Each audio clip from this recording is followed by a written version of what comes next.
don't have a slides for you. I'm just going to make this as fun as possible, and if you guys feel you're getting bored, I'm just going to walk away myself. So put it that way. My name is Shahrouz. I'm the founder and CEO of Designity, which is a collaborative community for creatives, from graphic designers to copywriters and creative directors, to basically team up and work with companies and help them with any sort of design and marketing projects.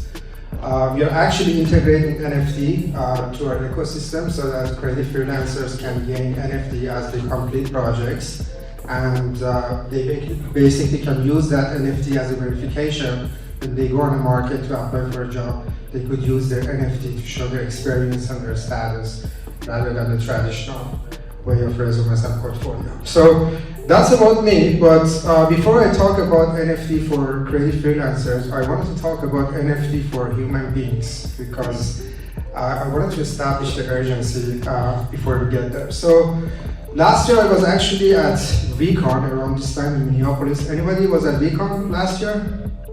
Cool, I didn't miss much. This is very nice. So there was this after party at VCon that I didn't have a ticket, but I just want to go there. And I go there, there is a big line, like so many people on the line, the ticket is $200, there's a sign they sell it. And as I'm debating, should I go, should I not go, this guy comes to me, a young, sharp guy around 20. And he says, I have a ticket, I could give it to you for half the price if you want. I'm like, that makes sense, so let's do it. So I just don't have cash on me, can I pay you with Zelle or Venmo or something? And he's like, no, I mean, you could just pay me with Ethereum, that's how I want it. I was like, sure, I have Ethereum, I have digital wallets, I could figure it out. And I'm a little lost trying to figure it out on my phone, and he helps me out, just do the transaction, put his ID, 2 seconds later, done, you got the money. I'm like, okay, do you have the ticket for me? Or email it? He's like, no, I'm just going to transfer it to you. It's NFT to your digital wallet. So again, I'm lost. He helps me out. He transfers it. This is my phone. And I have the ticket. This whole thing took about 2 minutes. And honestly, finally, I understood how my parents feel when I tell them you can call me on FaceTime and add me and my sister so we could have a group chat. It sucks, man. Seriously, it sucks.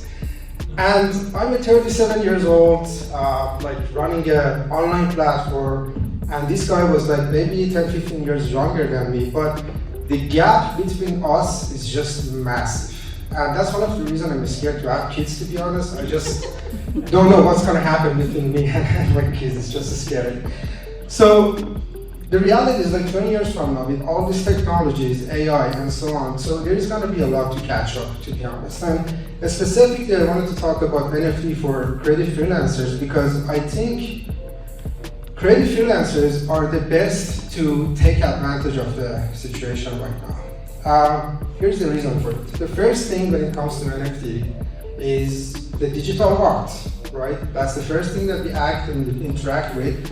And the reality is that digital art is designed or created by an artist or designer, right? Think about it this way, when you listen to music, you don't care about the MP3 players or your phone and how technology works. You just leave that part for the smart people. You only focus on the music, right? So it's the same thing with the NFT arts that you guys can create. There's so many companies right now out there who are looking to hire NFT experts or artists to basically help them create the digital assets that they need to launch their NFT project. And my company is one of them as well. The reality is it's so tough and so expensive to actually find those freelance artists. It's just a reality. And the question is, who are those creative NFT artists? They're the same graphic designers and illustrators and painters. They just changed their title from being like graphic designer to NFT artist, and now they're charging 2 times for it, 3 times for it. It's just a reality. So we don't need to really get that deep. I hate to say it as someone, as a company who's looking to hire them, but that's how it works right now. Just change your title, and if you wanted to go a little extra mile, you could also upload a couple of your works on OpenSea, mint it, and now you have a portfolio as an NFT artist, and you could make a lot more money. That's just a reality over there. So the second category of creatives who can really take advantage of this is those who wanted to integrate NFT to their ecosystem and use it rather than just the traditional way. So the opportunity is really massive over there. So you could, for the first time, really get around all the middlemen.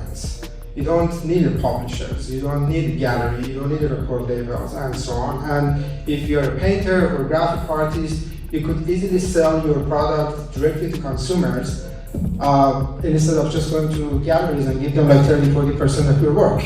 And you could also gain royalties for the future sales as well. You're a musician, you're an animator or filmmaker, you could sell pieces of your movies to your fans, and later on you could airdrop actually like access to events and conferences and so on, so create a better engagement between you and your fan. That's like, if you're an artist, let's say if you're a copywriter or author, the same thing. You could basically just sell your codes or your paragraphs and so on over there. So the question might be, okay, how am I going to get exposure? And the reality is many platforms right now, from Instagram, Spotify, SoundCloud, YouTube, they are already either integrated NFT that you could utilize or they're about to use it. So the exposure you could get is 10 times more than the traditional middlemen that you could basically get.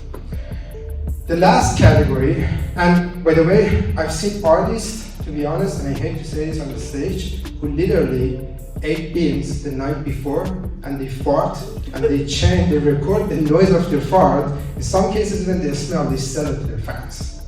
You could even go that crazy if you want that as well. You could all eat beans, I guess, right? The last category is my favorite one, to be honest. Talking about those creatives who are a little bit traditional and do not give a f about NFTs or technologies or AIs and things like that, and I still hate Photoshops and we wanted to do things with hands, and actually this time they're in luck, because as the society is moving towards digitalizations and we're talking about things like that, if you're a person who's making things with hands and sketching, your value, the value of your work, is going to be much higher this time. So for the first time, you're not going to be behind, you're going to actually gain more value. So that's all. I hope I added some value for you guys, and that's my 10 minutes. Have a good one.